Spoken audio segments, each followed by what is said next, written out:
Hello and welcome back to the channel. My name is Eddie Jennings from EJSLLC.com. This video is another in my practice session series for the Red Hat Certified Specialist in Identity Management Exam EX362.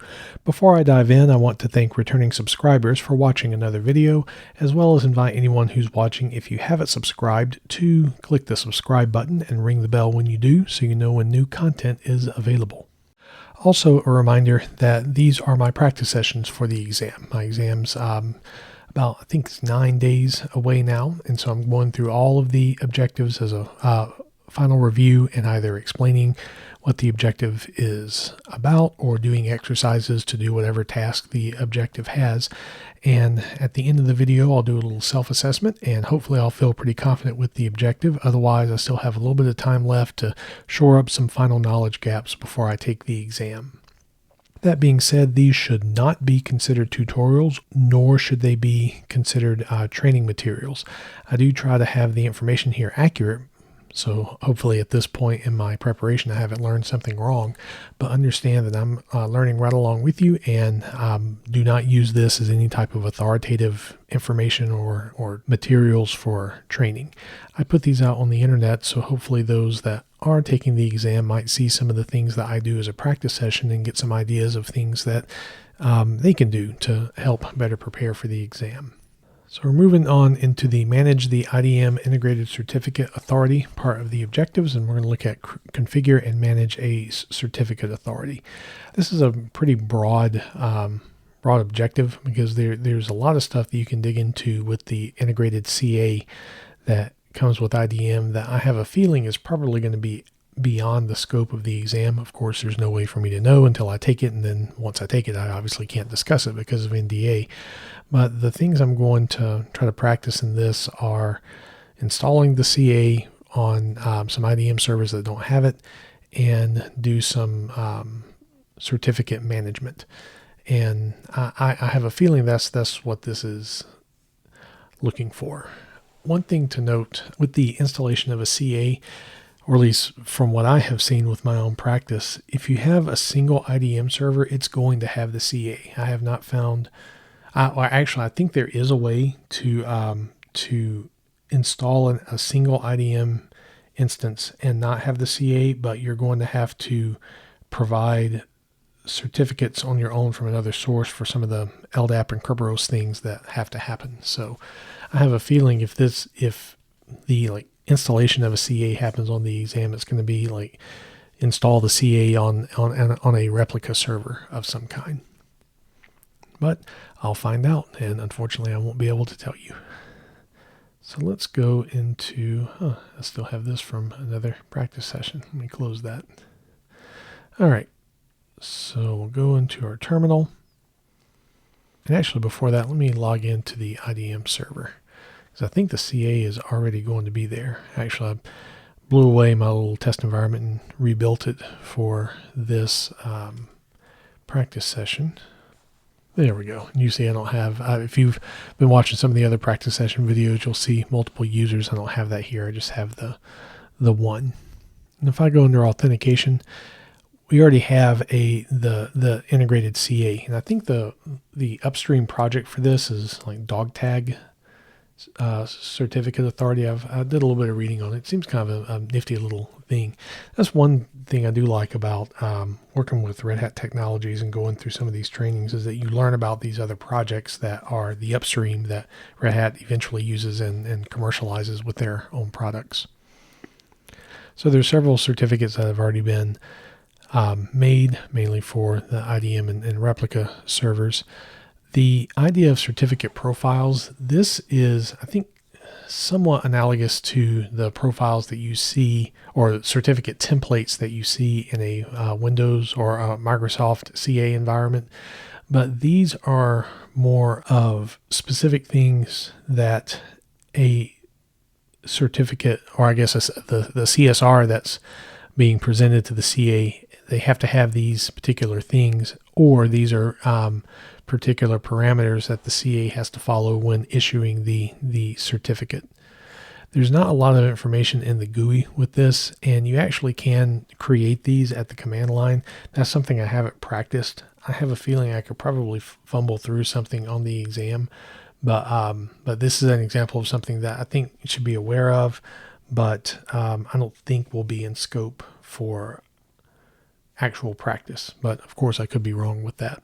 The idea of the CA-ACLs, from what I understand, this is about determining which certificate profiles will be used for particular either groups of hosts or users or services that would be requesting certificates. So you could create an ACL that recognizes a particular group, and if a CSR comes from that group, it will only be allowed to have a certificate signed that follows insert profiles here. And then we have the actual CAs themselves. We have, by default, if you just go through all of the defaults with installation, there will be a CA named IPA. And for the actual servers, the certificate identity mapping rules, I'm not 100% sure what this is about. This is probably something I might try to take a look at between now and about a week and a half from now as I'm preparing for the exam. But at this point in my preparation, I don't recognize it. And the thing about doing these little final practice sessions, it's not designed really to be a cramming thing, because at this point you're really not going to learn anything new, but maybe awareness is a good thing. I might look up in some Red Hat documentation what the certificate identity mapping rules are. Actually, let me click into this, see if there's any obvious thing within the GUI for, I'm not sure what these are. So that'll be something for me to look up at some point. If you want to see which servers have your CA installed, you can go IPA server and topology.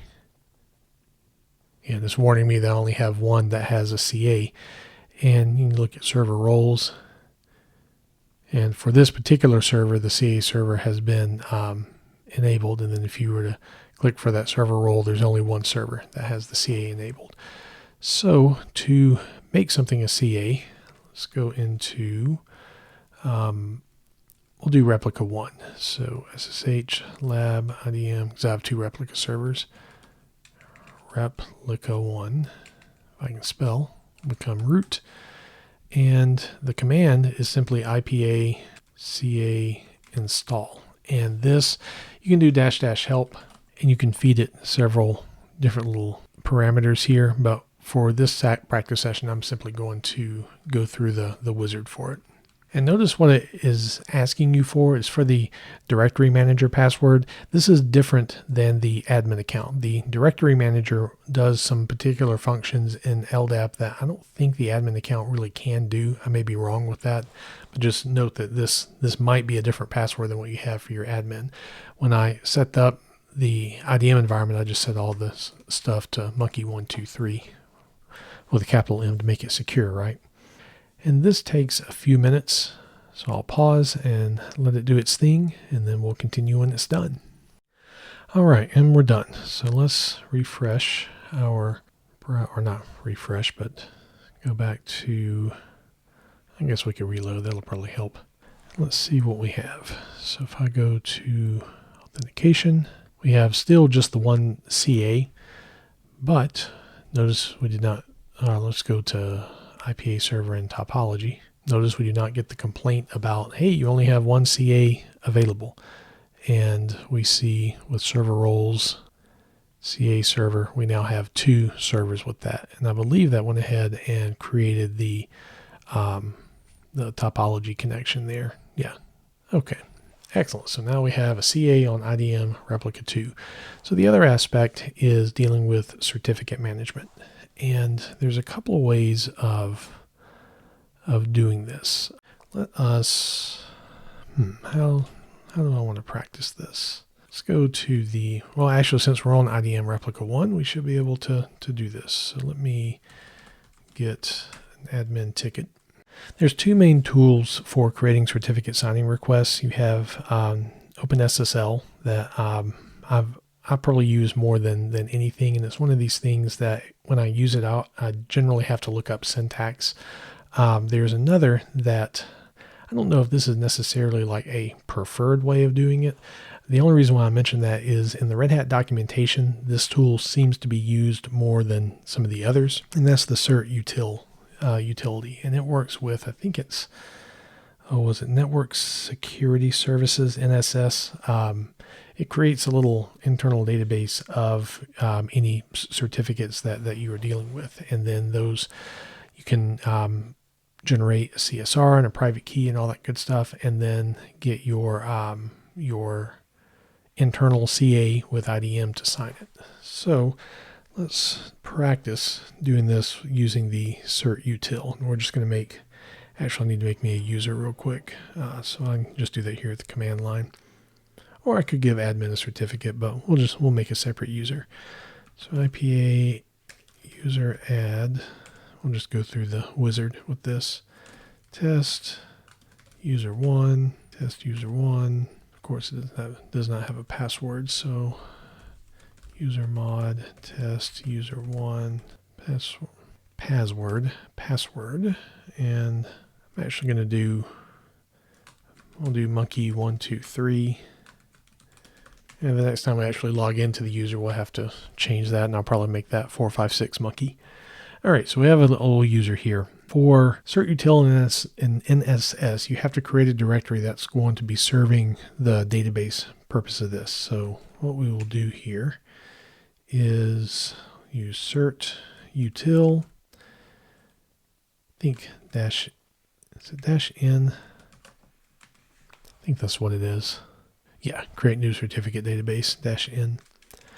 Okay, so cert util dash N, and then D is where we're going to put the database. Actually, I need to make me a directory first. So we'll call it test user one cert. All right, so now cert util dash N dash D. We'll be asked to create a little password or a PIN, basically to encrypt what's going to be in here. And we'll stick with good old monkey 123. Now, of course, in a production environment, you would A, not use monkey 123, and B, use different passwords for all these things. But this is just for testing and learning the concepts. All right, so now that we have that, we can make our certificate signing request. So this, I believe, is dash R for cert util. Since I have that still standard out, let me look up. Yeah, we're going to need to do ASCII for this. All right, so cert util dash R. We're going to give it what's called a nickname, which I believe this is a way that you can identify the cert within the NSS database easily. So we're going to call it test user one. For the subject of the certificate, this is going to be CN test user one. And then for the organization, that's actually going to be the, by default, it's going to be the IPA realm. But if you ever need to verify that, go into authentication and your certificate authorities, and you'll see the subject DN for that. So it's O equals the Kerberos realm. All right, key size is G for whatever reason. We'll make it 2048. We want this to be in ASCII, and I think I need to say where the database is going to be. And I think that's everything that I need to make the CSR. And I'm going to output this to test user1.csr. I think that's all I need. Let's see what happens. Yeah, we have to do the little password for the database. Now this is a little different than what you have in OpenSSL. You're going to create the seed that is used for making the private key. So I'm just going to do some like random rhythm here. Just pressing random keys, and it's finished, and continue. All right, so now we have our CSR, and we actually could use OpenSSL to look at this CSR. So, wasn't expecting to see the CA cert there. So OpenSSL rec, this is a CSR. In will be test user CSR. We want no out text. Yeah, I need to do --n if I remember correctly. And we can read the CSR here. Scrolled up way too far. see the subject, and that's about it. All right, so now if we want to take this cert and get it signed by the internal CA, we'll do the IPA, I think it's cert request command. Yeah. So cert request, I'm going to do -- help and review a couple things here. Yeah. IPA cert request, and the profile that we want to use, and you can look up the profiles via the command line. I think it's IPA cert profile find or cert profile -find if I remember off the top of my head.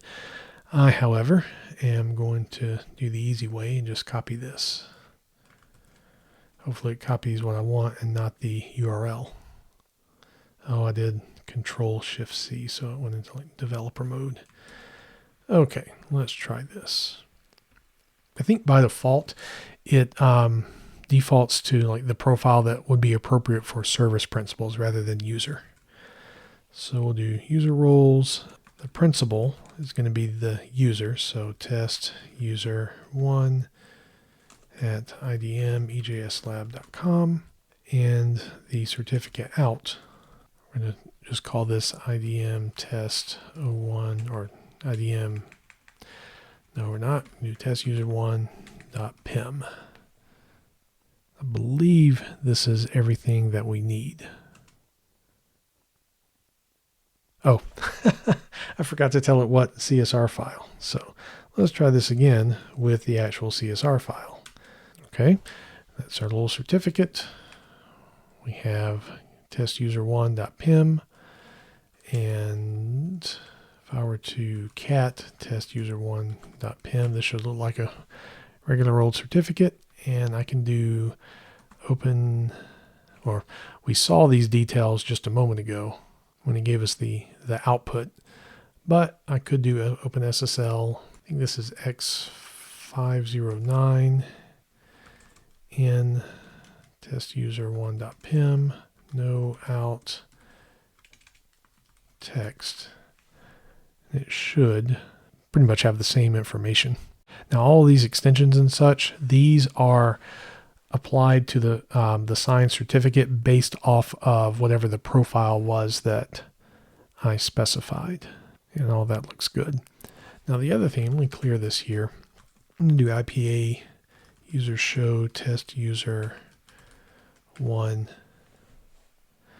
and we see that this is now a part of the user object. It's certificate. We can add this certificate to the NSS database. Off the top of my head, I'm not 100% sure of the full usefulness for this, because I don't think CertMonger knows to renew this, but I just want to practice adding it to that database, because a lot of the tutorials I've done include this as a step. So it will be cert util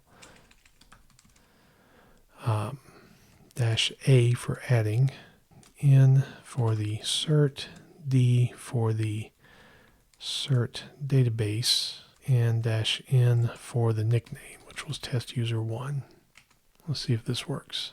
Oh yeah, we have to do the trust.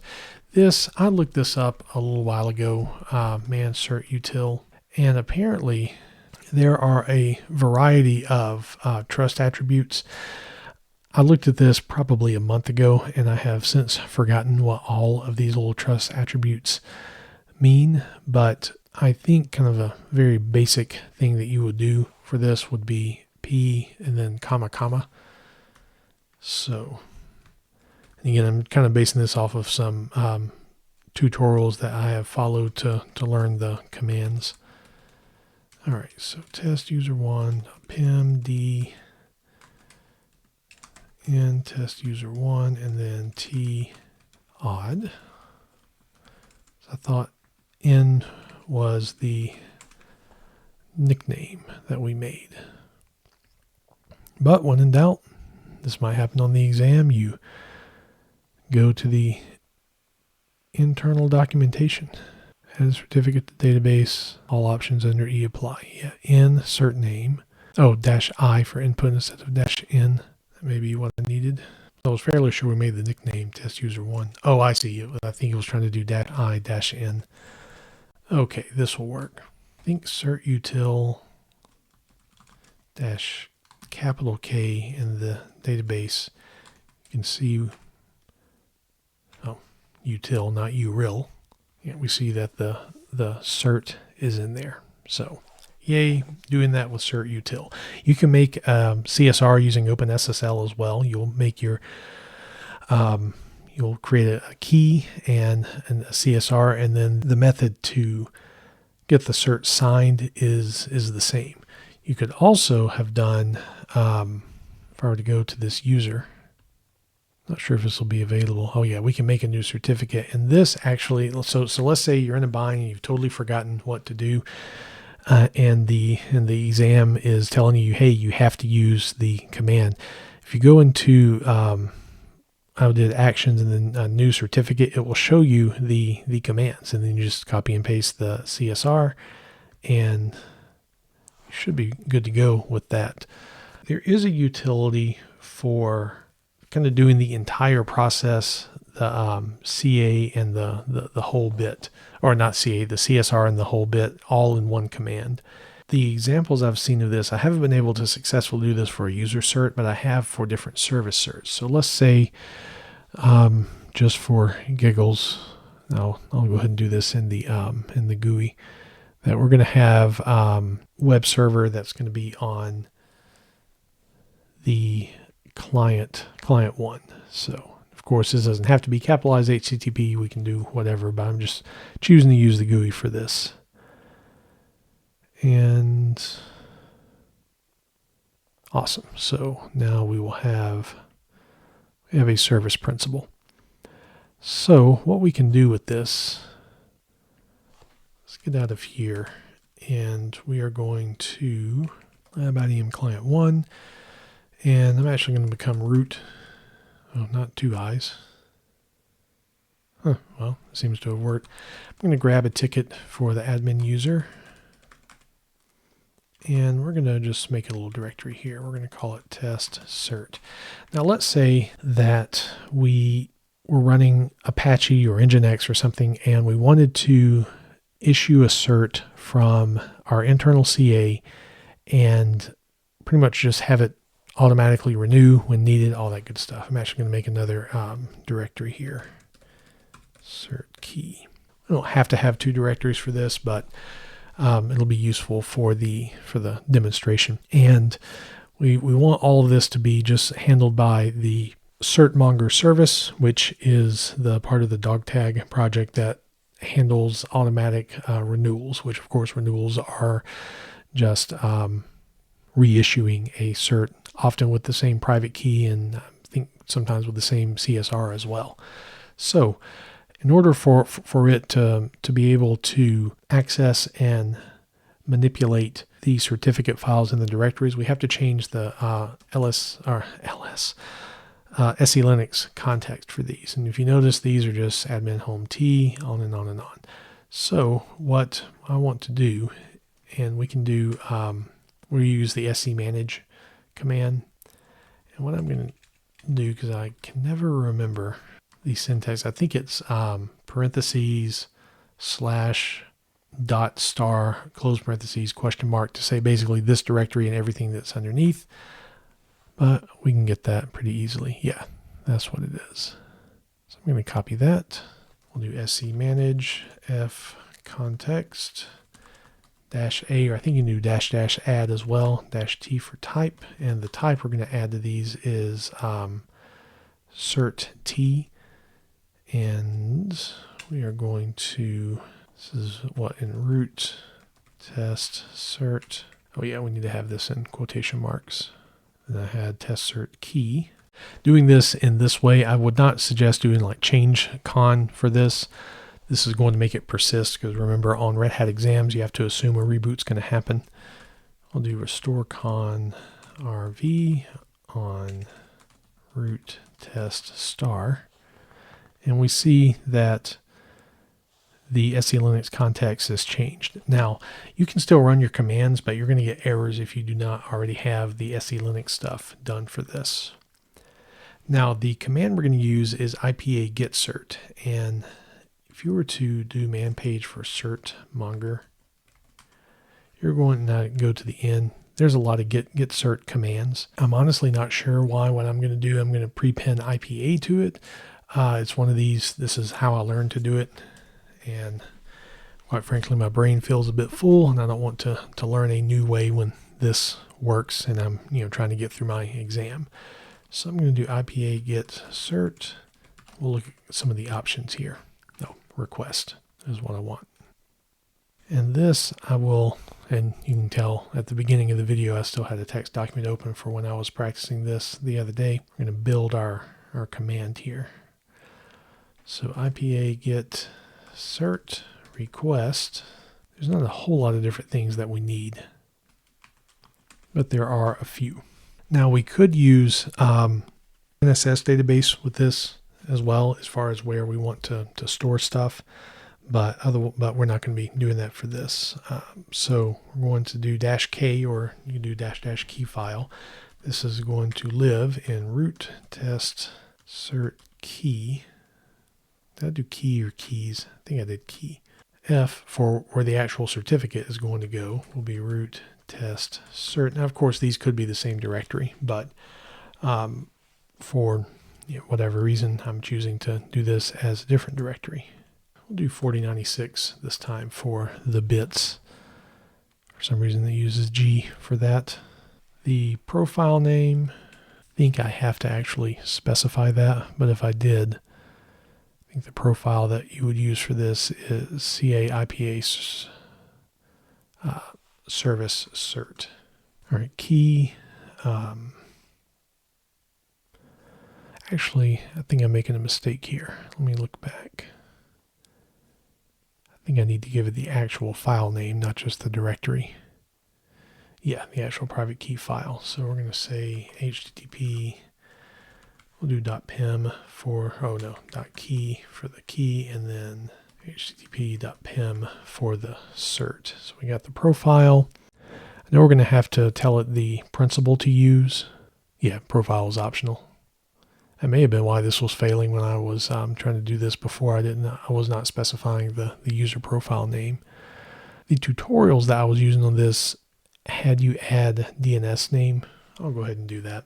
Override requested DNS name. I guess this would be lab client 1.idmejslab.com. We'll find out. Let's see what else needs to be required. I think that's about it. I do need to specify the principal though. Is that -p? Usually is.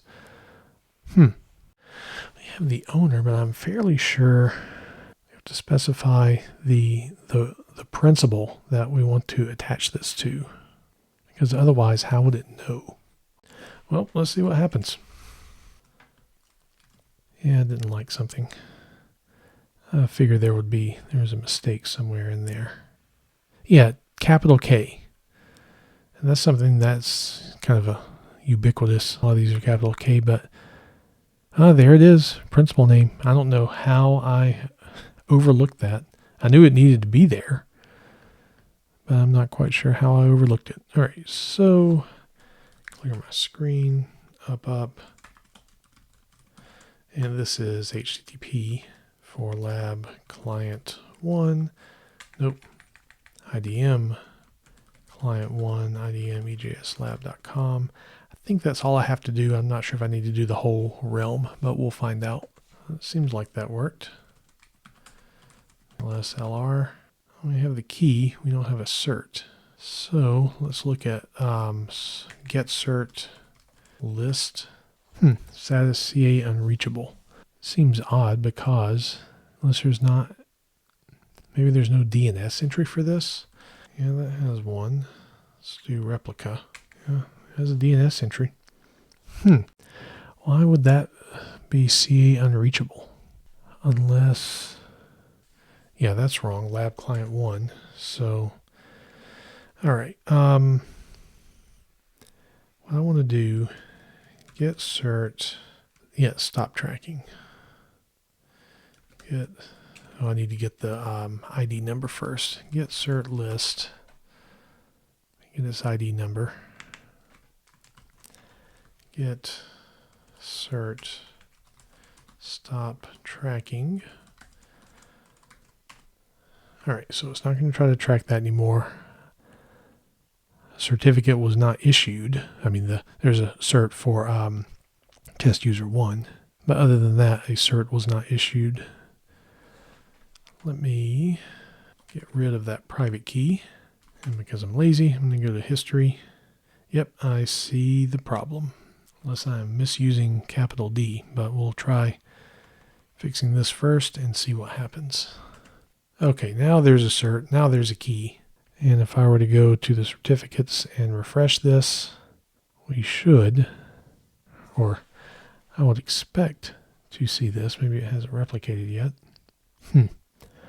All right. Getting all sorts of little surprises here. Get cert list. Okay, so it's monitoring DNS name. Issuer is the internal CA. That's what I expect to see. Oh, there it is. It's right in front of me. The lab IDM client. This is the cert. Okay. And so now, in theory, for our little web server, let's say that it was configured to look to these directories for their certificate. That will be automatically renewed with the certmonger service. I'm just curious to see. Yeah, so now that service is running, and it will be, keeping after that particular certificate. Now, let's see. The last thing I want to do is revoke a cert, and we can do this via the GUI or the command line. What I want to do, I'm going to revoke that user cert. So I think klist should have an admin. Yep. All right. So let's do IPA cert find, and the test user cert, its serial number is some huge thing. So we'll grab that, and if I wanted to do IPA cert revoke, we have to give it a revocation reason, and what I'm looking for is to see if I can get a list of the revocation reasons. IPA help cert 4, I think, is the cert has been superseded, but just to be sure we can actually see this. Yeah, that shows the revocation. Yep, 4 is superseded. That's what I thought. So I can do IPA cert revoke, and then the serial number, and revocation reason will be, I'll just say 4 just for this, and it is revoked. And if I were to go back to that user, IPA user show test user 1, the certificate is still there. And then if I were to look at this specific certificate, it shows it as revoked. You can just remove a certificate from a user, or I guess from anything, without actually revoking it. I'm not 100% sure what maybe the use for that would be, because I would think, if a cert's not going to be used anymore, not going to be valid, you want to revoke it so that way it can't be used for nefarious purposes. All right, so looking at the objective, configure and manage a certificate authority.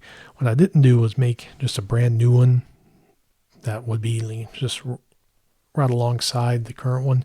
Maybe if I have time, I might try to set up like a sub CA for the one that is made by default.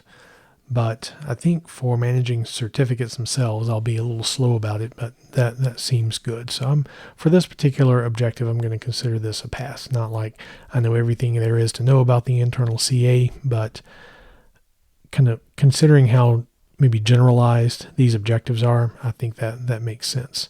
So hopefully you found the video useful. If you did, make sure you do click like. I want to thank returning subscribers for watching another video and invite you, if you are watching and haven't subscribed, to click the subscribe button. Thanks again for your time, and I'll see you the next time.